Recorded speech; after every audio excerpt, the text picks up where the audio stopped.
삶이 많이 어려우시죠? 저는 요새 걸어다닙니다. 조금이라도 비용을 아끼기 위해서 걸어다니고 있어요. 경유가 비싼 130페소 리터에 이르더라고요. 제가 한국에 나올 때까지 기름값이 많이 올랐어도 리터에 1,900 얼마까지 오는 것 같고 봤는데 여기는 훨씬 더 비싼 것 같아요. 130페소는 얼마죠? 거의 3,000원 아닙니까? 그 정도? 굉장히 많이 비싼 것 같아요. 여러분 보니까 도로에 차가 많이 없지 않습니까? 실제적으로 저희 주변에 제 주택에 있는 이렇게 보니까 차들이 그냥 집에 서 있더라고요. 그렇다고 그 사람이 직장이나 일에 안 나갔을 리는 없고 보니까 많이들 사람들이 걸어다닌다. 어려운 시기에 우리가 함께 좀 협력하면 좋고 어려움을 나누면 좋겠습니다. 그래도 우리가 추울 때 함께 모여서 온기를 나누면 따뜻해지잖아요. 우리 함께 이 어려운 고난의 시간으로 공동체로서 함께 좀 따뜻하고 서로 위로하는 시간을 좀 많이 가졌으면 좋겠다라는 생각을 했습니다. 그러면서 생각하는 게 무엇이냐면, 그 지도자 한 명을 뽑는 것이 얼마나 중요한지를 다시 한번 느낍니다. 미국은 이제 이 전쟁이 끝나도 예전의 미국은 되지 않을 것 같아요. 예전의 미국을 무서워하던 미국, 그리고 부러움의 눈으로 바라보던 그 미국, 또 존경의 눈으로 바라보던 그 미국의 모습은 이제는 이 전쟁이 끝나더라도 그리고 이게 안정이 되더라도 찾기는 힘들 것 같다라는 제 개인적인 의견입니다. 다시 말하면 미국이란 나라가 얼마나 강대하고 강성한 나라입니다. 그런데 그 강대하고 강성한 나라도 한 명의 지도자로 인하여 얼마나 낮아질 수 있는지 우리는 그것을 목표하는 것 같아요. 인간의 시스템이 인간이 만들어 놓은 정책들과 인간이 만들어 놓은 지금까지의 삶의 방식이 가장 좋다는 것들도 인간이 한 번 잘못하면 얼마나 그것이 쉽게 무너지는지를 우리는 지금 세상을 통해서 그대로 보고 있는 것 같습니다. 우리도 한때 겪었잖아요. 한때 겪었고 또한 지금은 다시 우리가 일어나. 그런데 그거 아시죠 여러분? 한 번 내려가는 것은 굉장히 빠르고 쉬우나 다시 그것을 올라가기에는 너무나 어렵다는 것을. 인간은 죄인인지라 그 죄인이 그 죄로 말미암아 밑으로 떨어지는 것은 가속도가 붙듯이 굉장히 빨리 떨어지고 무너집니다. 그러나 다시 우리가 정신 차리고 다시 하나님께로 올라가고 다시 하나님을 바라보며 그리스도의 사람으로 살아가려고 우리가 다시 한번 천천히 올라가게 될 때 그 길은 너무나 험난하고 가시밭길이 되고 있는 것입니다. 왜? 우리의 본성이 어긋나기 때문입니다. 우리의 본성의 그것이 원래 맞는 것이라면 가속도가 붙어서 굉장히 빠르게 가겠죠. 그러나 우리의 본성이 어긋나고 우리는 하나님의 본성이 원래는 어긋나는 사람으로서 그 하나님의 은혜로 말미암아 여기까지 지금 나와 있고 그 은혜로 말미암아 우리가 하나님을 다시 알게 되었고 그 은혜로 말미암아 우리가 주의 길에서 살 길을 얻었고 그 은혜로 말미암아 우리가 지금 예수의 이름을 부르며 예배할 수 있는 존재들이 된 그것만으로도 우리의 본성이 얼마나 크게 어긋나는 것입니다. 우리가 하나님의 예수님처럼 되어가는 것은 얼마나 원래 더 어렵겠습니까? 그러나 넘어져도 우리를 탓하지 않으시고 또한 쓰러져도 우리를 다시 일으켜 주시는 그 주님의 손, 그 손이 있기에 우리는 오늘도 살아가는 것이고 이 세상의 기름값이 아무리 130페소, 3,000원, 4,000원 할지라도 우리는 다시 살아갈 수 있는 그 우리의 원동력과 힘은 어디서 오느냐? 바로 넘어져도 다시 일으켜 주시려고 내리시는 그 주님의 손이 있기에 우리는 살아갈 수 있는 것입니다. 그 손을 의지하여 서로가 함께 위로하고 살아가는 공동체, 그 공동체를 우리는 그리스도인의 공동체라고 이야기하는 것이고 그것을 우리는 교회라고 이야기합니다. 여러분 바로 우리 교회가 그러한 교회, 또한 우리 공동체가 그러한 본질에 충실한 교회가 되기를 주님의 이름으로 축원하겠습니다. 주님의 이름으로 축원하겠습니다. 아멘. 여러분 우리의 이 공동체의 본질에 우리가 충실하기 위해서는 두 가지 대전제가 우리에게 필요합니다. 그것은 무엇이냐면 하나님은 절대적 진리이시고 절대로 틀리지 않으신다라는 믿음입니다. 이 전제가 우리에서 사라지고 하나님도 틀리실 수 있을 텐데 라고 우리가 생각하는 순간 우리의 공동체의 모든 것은 우리가 하나 되기 어렵고 어렵고 위로받기 어렵고 공동체의 대전제로 나가기 힘듭니다. 바로 이 믿음의 대전제, 하나님은 진리이시며 하나님은 틀리지 않으시며 그분은 우리의 창조주시고 그분의 모든 것이 가장 복되고 아름다운 것이다라는 이 대전제, 간단하게 말하면 하나님만이 진리시다라는 대전제의 믿음이 우리 속에 있어야 합니다. 또 한 가지 대전제는 무엇이냐? 하나님은 언제나 공평하시다라는 전제. 하나님은 가진 자나 갖지 않은 자나 거지나 부자나 힘이 있는 자나 힘이 없는 자나 대통령이나 평범한 사람이나 누구도 하나님은 차별하시지 않는다라는 것을 우리는 전제하고 있습니다. 우리 하나님은 어떠한 상황에서도 모든 우리들에게 공평하시다라는 전제를 갖고 그 믿음은 우리의 전제에 깔려 있어요. 여러분, 이것이 어긋나게 된다면 교회에서 당연히 인간의 방식을 배울 수 있습니다. 돈 많은 사람, 힘 있는 사람, 지식이 있는 사람, 권력 있는 사람이 당연히 교회에서도 대우를 받는 것이 정상인 것이에요. 여러분, 사회는 공평을 추구합니다. 민주주의 사회는 우리가 헌법에도 박아놓듯이 모든 사람이 평등하다라는 이야기예요. 그러나 제가 질문을 드리겠습니다. 여러분, 민주주의가 평등합니까? 정말 여러분들은 민주주의가 평등하다고 생각하십니까? 여러분, 교회가 정말로 평등하다고 생각하세요? 교회가 정말로 교회에 들어가 있으면 나는 늘 평등하고 공평하다라는 그러한 느낌과 그러한 안정성과 그러한 감정이 드십니까? 왠지 오늘도 옷이 좀 안 좋아 보이고 속된 말로 후줄근해 보이면 왠지 교회에 와도 맨 뒤에 앉고 싶고 보이지 않는데 앉고 싶지 않으십니까? 교회가 과연 옷이나 사람의 직분이나 사람의 가진 것이나 이런 것이 공평하다고 생각하십니까? 민주주의 사회가 정말 공평하다고 생각하십니까? 그렇지 않잖아요. 그러나 우리 하나님은 그 공평하신 하나님, 그것을 우리의 대전제에 두지 않으면 우리는 늘 하나님 앞에서도 쪼그라들 수밖에 없는, 그리고 그 하나님의 은혜를 우리가 풍성히 느끼지 못하는 삶을 살아갈 수 없다는 것입니다. 바로 이 두 가지 전제. 첫째는 무엇? 하나님은 진리이시다. 그분만이 진리이시다. 그분의 입에서 나온 것, 그분의 말씀만이 진리이다. 그것만이 옳은 것이다라는 것을 우리가 믿는 대전제. 두 번째는 어떤 것이요? 하나님은 공평하시다라는 것입니다.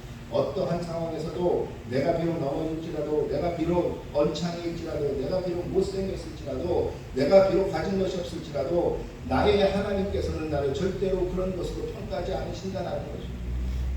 모든 사람을 동일한 잣대, 동일한 것으로 평가하시는 하나님이라는 것을, 우리가 공평하다는 것을 우리가 대전제로 우리의 믿음 속에 박아놓지 않는 이상 우리 교회 공동체는 하나님께서 꿈꾸시는 그러한 서로를 위로하며 하나님의 그 내미시는 손을 잡고 함께 나아가며 일어나며 언제나 그것 때문에 살아갈 수 있는, 그래서 서로 간에 돕고 서로 간에 위로가 되는 그러한 공동체가 되는 것은 불가능한 것입니다.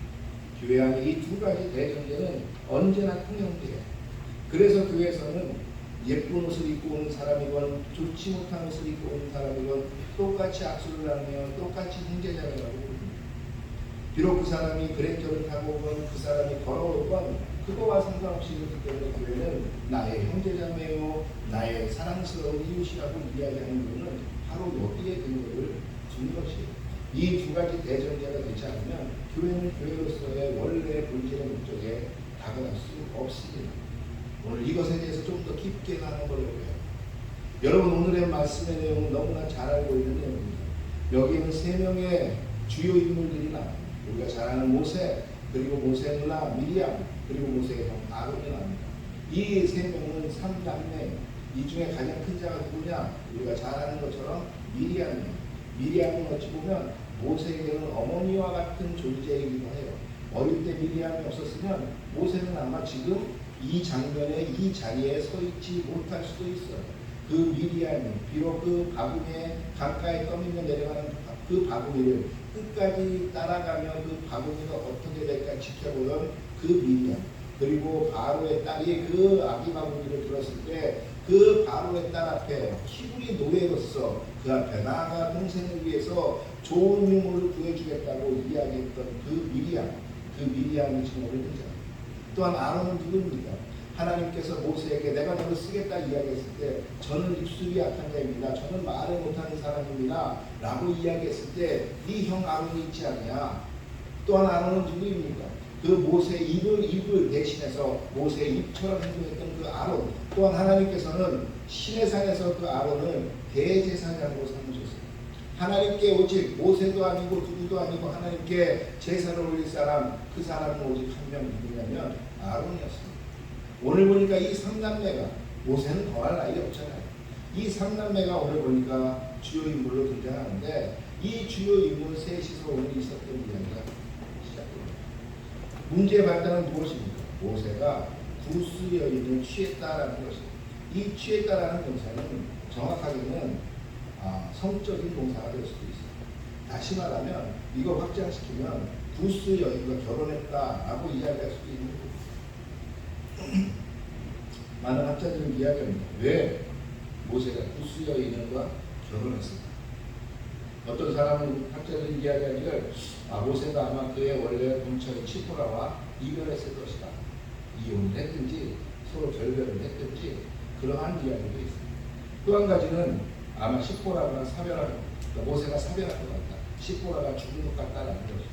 왜냐하면 이 시포라가 등장하지 않는 그렇기 때문에 모세가 아마 재혼을 한 것이 아니겠느냐. 하여간 중요한 건 이가 됐든 저가 됐든 중요한 것은 구스 여인과 결혼입니다. 구스가 어디입니까? 지금의 에티오피아를 이야기하고 유대인 민족이 사람이 아니에요. 그냥 애국을 탈출할 때 유대인 민족과 함께 탈출했던 잡족 중에 한 명인 것 같아요. 이 구스 여인과 결혼입니다. 이 구스 여인을 만났어요. 이것이 문제가 되었습니다. 그런데 이 문제가 되는 이유는 오직 하나, 레위기법에 의하면 유대인들은 너희 하나님의 백성들은 절대로 이방인들과 결혼하지 마라 라는 것 하나예요. 그런데 여기서 우리가 그렇다면 질문을 해야 되는 게, 그렇다면 이 구스 여인, 함께 탈출했던 이 이방 사람인 구스 여인은 이방인으로 보아야 되느냐 아니냐, 충분히 그러한 논란이 있을 수 있어요. 그런데 오늘 이것을 빌미 삼아 미리암과 아론이 불만을 토하기 시작합니다. 어떻게 모세가 그럴 수 있느냐라는 거죠. 그런데 그 불만이 구스 여인과 과연 결혼한 것 때문에 불만인지 아니면 다른 것인지, 그것이 2절에 나와 있습니다. 2절에 한번 보니까 이렇게 말합니다. 그들이 이르되 여호와께서 모세와만 말씀하였느냐 우리와는 말씀하지 아니하셨느냐 하며 여호와께서 이 말을 들으셨다. 구스 여인은 취했다고 지금 기분이 나쁜데 불만은 뭐라고 이야기하냐면, 야 모세가 하나님 모세하고만 이야기해? 우리하고도 이야기하잖아 라고 이야기하는 거죠. 이 이야기인 뜻은 무엇이냐면 이 세 명이 지금 이 유대 공동체의 리더십으로 군림하고 있는 거예요. 성경에서도 미리암은 여선지자라고 이야기합니다. 이미 아론은 대제사장입니다. 모세는 뭐 말할 필요도 없이 이미 출애굽을 시킨 리더 중에 리더예요. 이 삼형제가 지금 이 유대 공동체의 리더자격으로 리더십이 되어 있는 것 같아요. 그런데 이 문제가 터진 것은 가만히 뭔가 이렇게 보냐면 리더십의 권위에 대한 문제가 터진 것 같아요. 다시 말하면 구스 여인을 취한 것, 구스 여인과 함께 결혼한 것 때문에 문제가 표면적으로 일어난 것 같지만 그것보다도 더 중요한 건 무엇이냐면 이 세 명의 지도자 가운데에서 누가 더 크냐 라는 문제가 터집니다. 그런데 재밌는 게 뭔지 아십니까 여러분? 이 사건이 일어난 시기예요. 이 시기가 유대 광야에서 굉장히 오랫동안 이미 뭐 몇십 년, 10년이 지나고 몇 년이 지난 그런 상황이 아니고 출애굽하고 2년이 되지 않습니다. 또한 하나님 앞에서 시내산에서 언약을 맺고 이스라엘 백성으로 언약을 맺고 그들이 다시 가나안 광야로 출발해서 얼마 되지 않았습니다.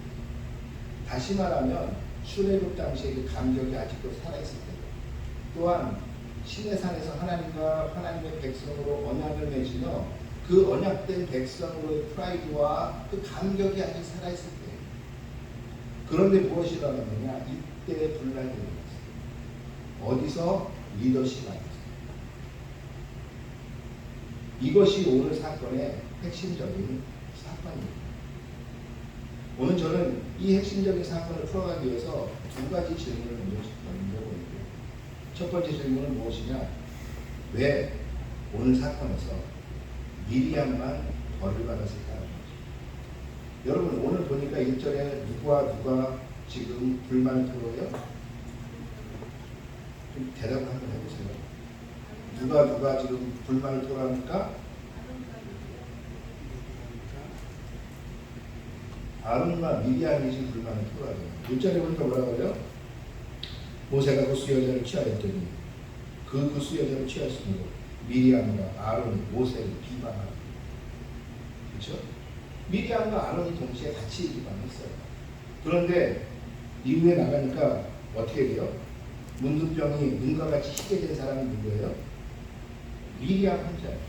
더 재밌는 것은 그것 때문에 공동체로부터 일주일간 추방당한 사람은 누구예요? 미리암 혼자예요. 아니 같이 비방했는데 아론은 왜 하나님께서도 남녀를 차별하시나? 라는 질문입니다. 왜 미리암만 벌을 받았을까?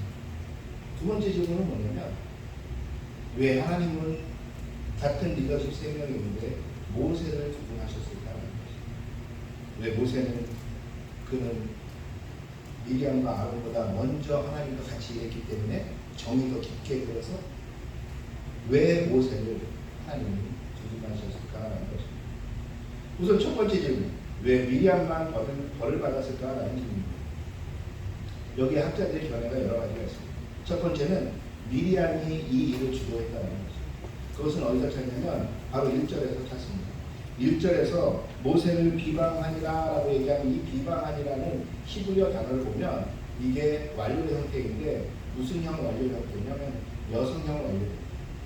다시 말하면 히브리어 성경으로 보면 어떠한 의미를 갖냐면 미리암과 아론이 이것 때문에 모세를 비방했는데 비방은 누가 먼저 하느냐? 미리암이 비방하고 아론은 거기에 수긍하더라. 이게 정확한 히브리어 성경의 해석입니다. 미리암과 아론이 서로 비방하고 나쁜 놈 얘기 아니라 미리암이 이 비방하는 말을 미리암이 해요. 그리고 아론은 거기에 동조해 주는 거예요. 동조해 주는. 그러니까 이런 경우 있죠. A라는 친구가 B라는 친구가 C라는 친구가 있는데 B라는 친구가 와서 C라는 친구한테 얘기해요. 야, A는 저는 진짜 나쁜 놈 아니냐? 저는 진짜 나쁜 놈이고 저는 나한테 이랬겠고 저는 누구한테 이랬겠고 저는 진짜 나쁜 놈이야. 그러니까 B라는 친구가 이렇게 그런 거 같기도 해. 이렇게 동조해 주는 거예요. 정확하게 히브리어 본문에 보면 히브리어 원문에 보면 히브리어 원문은 그런 식으로 쓰여 있어요.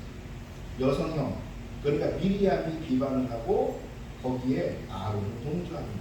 이것을 근거로 많은 학자들이 아마 미리암은 벌을 받은 이유는 아마 그랬을 것이다 라고 이야기해요. 또 한 가지는 아론은 대제사장 아니냐라는 거죠. 비록 잘못했지만 아론이 만약에 벌을 받으면 누가 아론 앞에 나아가서 죄를 자복하고 또한 누가 그 백성을 위해서 대신 제사를 드려주냐라는 거죠. 성전의 모든 기능은 마비되다. 성막의 모든 기능은 마비될 것이고 제사의 모든 기능은 마비됩니다. 그래서 아마 아론도 나쁜 놈이지만 하나님 용서하시지 않습니다. 그런데 저는 이 두 가지 의견에 다 동의하기가 어렵습니다. 왜냐하면 하나님이 미리암이 그랬다고 그러면 아론의 죄는 작아지느냐? 미리암이 주도해서 비방했다고 아론을 동조한 것은 죄가 없느냐는 거죠. 저는 50도 100도가 뭐 100개 잘못하든 50개 잘못하든 잘못한 건 잘못한 거죠. 또한 대제사장이라고 하나님이 그런 용서하시나요? 그럼 현대사회로 돌리면 뭐 담임 목사님 죄 지은 것은 야 예배 잘못했으면 안 되니까 그럼 다 덮어줘야 되나요? 그런 거 아니잖아요. 저는 이 두 가지에 다 동조하기 힘들어요. 근데 저 나름대로 이 두 가지 근거를 가지고 생각해보면 아마도 미리암이 이 세 남매 중에 가장 큰 자이기 때문이 아닐까. 미리암은 가장 큰 자입니다. 미리암은 또한 미리암에 대한 모세에 대한 미리암의 마음은 아마 어머니와 같은 마음이었을 것입니다. 그런 어머니와 같은 마음을 가지고 있는 미리암, 그 미리암이 모세를 비방했을 때 얼마나 모세의 마음이 더 아팠을까요? 그리고 이 셋의 잘못이 똑같이 있더라도 그 셋의 잘못을 대신 지고 가는 큰 자의 모습이, 예수님의 모습이 이 미디엄 속에 조금 투영되는 거예요. 성경에 오는 성경은 잘못한 사람 모두를 치지 않아요. 누구냐면 그 잘못된 사람 중에 그 대표자를 모든 집안에서 모든 사람들 중에 대표자에게 죄를 주고 그것이 대표성이 오르죠. 여러분 제사가 그것이 대표적입니다. 하나님 앞에 드려지는 번제, 그것은 뭐냐면 나의 죄를 어디에? 그 송아지에, 어디에? 그 염소에, 그 어디에? 양이 올려놓고 이 모든 죄를 양반에 바치는데 양이 대표성을 가지고 하나님 앞에 죽는 것입니다. 아마 그렇지 않았을까라는 생각입니다. 두 번째, 그렇다면 하나님은 왜 모세를 부르느냐? 레위기법에 의하면 모세는 구수여자를 취한 것은 죄는 죄. 또한 레위기법에 의하면 모세는 백성의 리더자. 백성의 리더자는 더 철두철미하게 하나님의 율법을 지켜야 합니다. 그런데 오늘 모세가 그 모습을 보이지 않은 것도 어찌 보면 모세의 잘못된 행동 중에 하나예요. 충분히 주변에서 비방할 수 있어요. 그런데 그것을 가지고 하나님은 모세를 두둔합니다. 모세만을 두둔합니다. 모세만을 맞다고 이야기해요.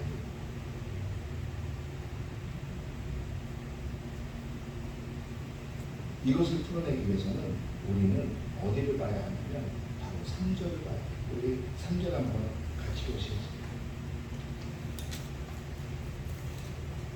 3절 함께 읽겠습니다. 시작. 이 사람 모세는 온 땅이 지면의 모든 사람보다 학자들은 이야기합니다. 이 3절이 여기에 왜 적어놨을까? 여러분 12장 1절에서 16절까지 쭉 읽다 보면 이 3절은 좀 약간 생뚱맞은 느낌입니다. 지금 한참 잘못됐다고 비방했는데 갑자기 모세는 온유하더라 하더니 갑자기 하나님이 너네 다 나한테 앞에 나와 이 얘기를. 원래 상황은 한참 비방하니까 하나님이 듣다가 화가 나서 니네 내 앞으로 나와. 이게 원래는 문맥상 부드러워. 그런데 갑자기 한참 비방하고 있고 그것을 들으신 하나님이 계신데 갑자기 생뚱맞게 모세는 온유한 사람이더라 라고 갑자기 나와요. 그러더니 갑자기 하나님이 니네 다 내 앞에 나와. 이렇게 얘기합니다.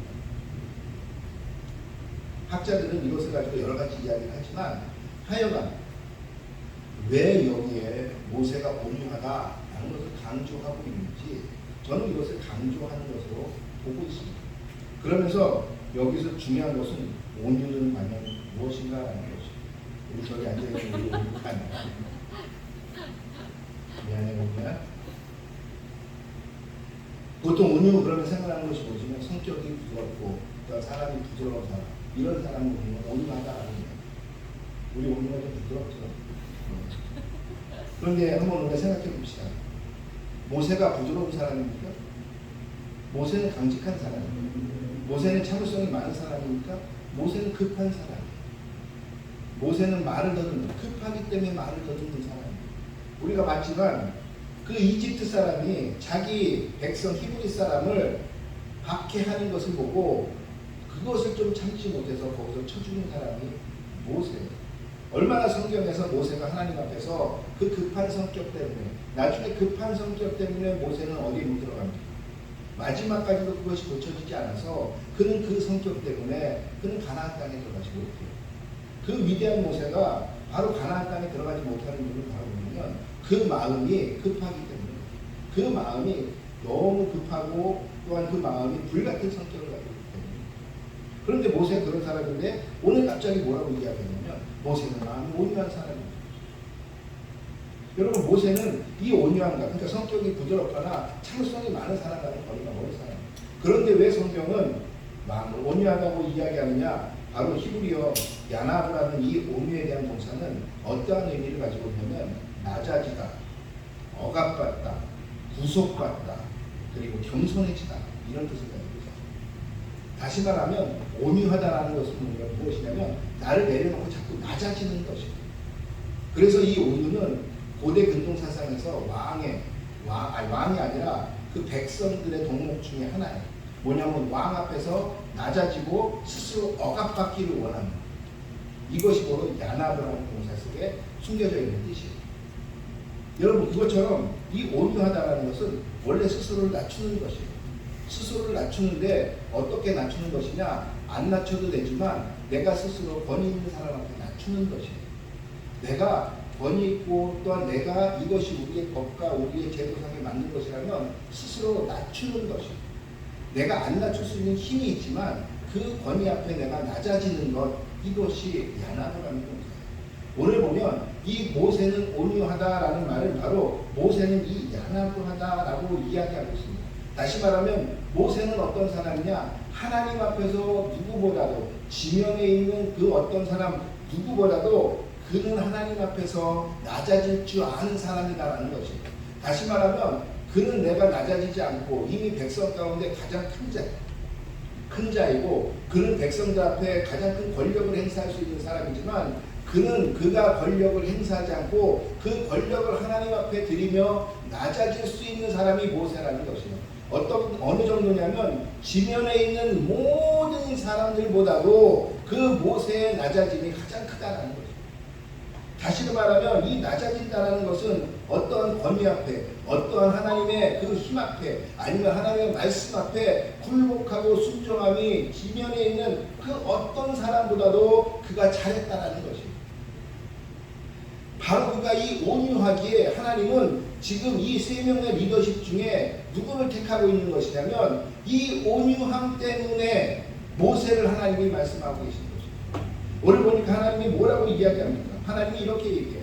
야 시보라야, 야 아론아, 나는 지금까지 수많은 제사장들과 수많은 선지자들을 내가 만났지만 나는 선지자들을 만날 때 그들과 이야기하려면 난 꿈속에서 이야기했어.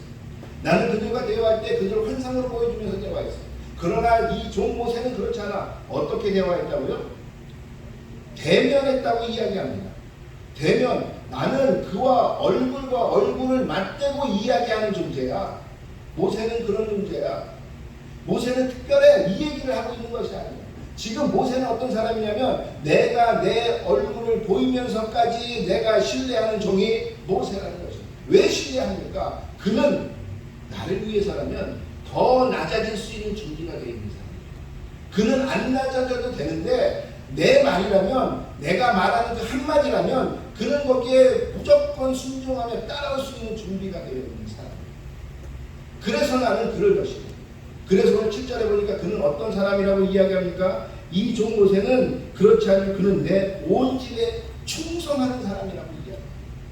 이 모세가 충성했다는 것은 그가 하나님을 위해서 목숨 걸고 싸웠기 때문이 아니라 하나님 말씀 앞에 온유한 사람으로, 하나님 앞에서 온유한 사람으로, 그가 온유한 다른 어떤 사람들보다도 더 온유하게 낮아질 줄 아는 사람이었기에 그를 하나님이 일컬어 충성된 사람이라고 이야기합니다. 오늘 재밌는 것은 이 권위 때문에 여기서 지금 싸움이 붙어요. 이 권위 때문에 이 분란이 일어나요. 권위 때문에 분란이 일어나는데 당시 고대 근동에서 권위를 찾는 것은 무엇이냐면 바로 오직 한 가지, 힘이었어요.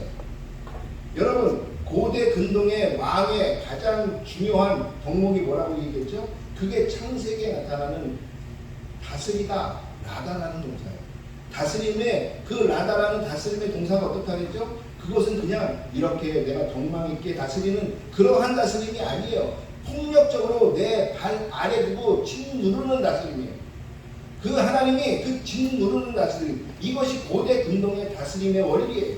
그리고 이것이 권위의 원리예요. 이 힘이 빠지면 다스릴 수도 없고 권위를 부릴 수도 없어요. 이 지금 미리암과 아론이 얘기하는 권위는 무엇이냐면 왜 모세만 그런 권위를 갖느냐라는 것이에요. 그런데 하나님이 이야기하고 있는 권위는 무엇이냐면 바로 그 힘에 의한, 아니면 그 권력에 의한 그러한 다스림과 권한이 아니고, 권위가 아니고, 하나님이 원하시는 권위는 무엇이냐면 내 앞에 얼마나 낮아질 수 있는가, 내 앞에 얼마나 낮아져 내 말을 신뢰하며 내가 얼마나 공평한 자인지를 신뢰하느냐는 거죠. 오늘 모세는 그것을 나에게 보였다는 거죠. 여러분, 오늘 여기 이 장면 중에 모세는 한마디도 하지 않습니다. 그를 비난했을 때 모세가 왜 나를 비난해? 싸웠다라고 나오지도 않습니다. 그냥 오직 한마디 그를 두둔하는 말의 3절에 그의 온유함이 지면의 어떠한 사람보다 더하더라라는 이 한마디예요. 다시 말하면 모세가 자기를 두둔하는 것은 오직 하나님께 맡기는 것이었어요. 그가 힘이 없습니까? 지금 권력이 없습니까? 그가 무슨 말을 못하겠어요. 그런데 그가 그 힘과 권력으로 누르지 않고 그는 침묵하며 하나님을 신뢰했어요. 그러니까 하나님이 나서세요.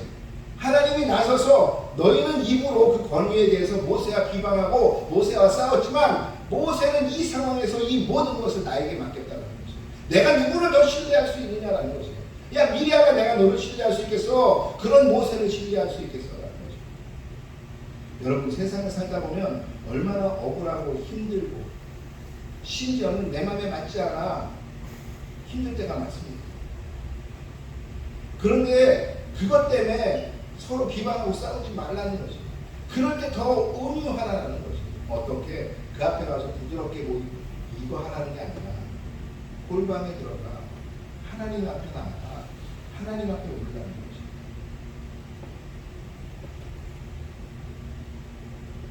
여러분 억울할 때 하나님 앞에 먼저 나가십니까? 아니면 그 억울함을 해결하기 위해서 어떠한 방법들을 만들어 보십니까? 오늘 모세는 그 온유함을 보여줍니다. 다시 말하면 온유한 자는 어떤 사람이냐면 온유한 것은 하나님의 질서, 그 말씀에 순종하고 따르는 사람이라는 거죠. 그런데 여기 중요한 것은 하나님의 질서와 그 말씀에 순종하는데 내가 소위 말해서 뭐 힘도 없고 내가 할 수가 없어서 따르는 게 아니라 내가 할 수 있으나 내가 그것을 뚫고 나갈 수도 있으나 내 의지대로 하지 않고 하나님 앞에 내려놓는 이 사람이 성경에서 이야기하는 온유한 자. 그리고 하나님은 이 온유한 사람들을 나의 충성된 자라고 이야기합니다. 오늘 두 가지 질문. 왜 미리암만? 그리고 더 큰 질문. 왜 모세만 하나님은 충성하셨을까? 라고 이야기했을 때 바로 이 온유라는 단어 속에 야나브라는 단어 속에 바로 이 답이 숨겨져 있어요. 3절이 갑자기 생뚱맞게 들어간 것이 아니라 이 3절에 온유하다라는 이것을 강조하기 위해서 미리암이 온유함이 약했기 때문에 하나님 앞에 벌을 받는 거죠. 모세가 온유했기 때문에 하나님께서는 그를 두드렸다는 거죠. 온유한 사람, 하나님의 말씀이 옳습니다. 절대적으로 지지하는 것. 또한 하나님은 늘 어떠한 사람들 앞에서 공평하고 평등합니다. 라는 것을 절대적으로 지지하고 그것을 믿고 있는 사람. 그러면서 하나님이 만드신 이 세상과 하나님의 질서와 하나님의 그 권위를 내가 인정해 드립니다. 라고 이야기할 수 있는 그 사람. 그 사람을 하나님은 온유하다 이야기하며 그 사람을 하나님은 나의 충성된 종이라 이야기합니다. 여러분 온유한 사람입니까? 부드러운 사람을 물어보는 것이 아니에요. 하나님의 말씀에, 하나님의 질서에, 하나님의 그 계획하신 모든 계획 속에 여러분들은 언제나 낮아지고 순종할 준비가 되어 있습니까? 이 사람이 온유한 사람이라는 것입니다. 하나님은 어쩌면 우리 교회에 그 온유를 바라고 있을지도 몰라요. 억울할 수 있습니다. 어려울 수 있어요. 그런데 그 억울하고 어려울 때 하나님은 나에게 나오는 거죠. 너의 입술로 죄짓지 마. 너의 행동으로 죄짓지 말고 나에게 나오라는 거죠. 비방한 사람 나중에 하나님께로부터 그 합당한 것을 받고 비방하지 않은 사람 하나님께로부터 두드려 맞습니다. 하나님의 시간이 하나님은 그에게 온유하며 충성되게 나온 사람을 하나님은 지키세요. 하나님이 어찌 자신의 백성을 지키지 않는다면 우리가 어떻게 하나님을 신뢰하고 어떻게 하나님 앞에 나아가며 그분을 나의 아바 아버지라고 부를 수 있겠습니까? 온유하세요. 하나님 앞에 충성된 하나님의 종이 되시는 저와 여러분에게를 주의 이름으로 축원하겠습니다. 아멘. 온유함을 추구하십시오. 하나님 앞에 더 낮아지십시오. 어쩌면 우리 교회를 통해서 하나님은 그 교회의 원래 본성, 온유한 사람들을 통하여 충성된 종들이 자라나 그들을 통해 일하시는 하나님의 그 모습을 보이고 싶어 하실 수 있습니다. 여러분, 교회가 무엇입니까? 그냥 서로 만나서 하나님을 예배하고 서로 밥 먹고 하는 것이 교회입니까? 아니요. 하나님의 원리가 맞습니다. 하나님의 질서가 맞습니다. 하나님의 그 계획하심이 맞습니다. 이것을 끝까지 지켜내면서 세상 사람들에게 보여주는 분들이 교회입니다. 그 교회의 세상의 방식들이 들어오고 그 교회의 세상의 것들이 맞다라고 생각하면 이미 교회의 본질은 사라진 것입니다. 그 교회를 어찌 하나님이 지키시며 그 교회를 어찌 나의 충성된 종이라고 하나님 말씀하실 수 있겠습니다. 온유함으로 하나님께 충성되고 하나님께 영광 돌려드리는 저와 여러분들을 주의 이름으로 축원하겠습니다. 네. 축원하겠습니다. 네. 우리 함께 기도했습니다.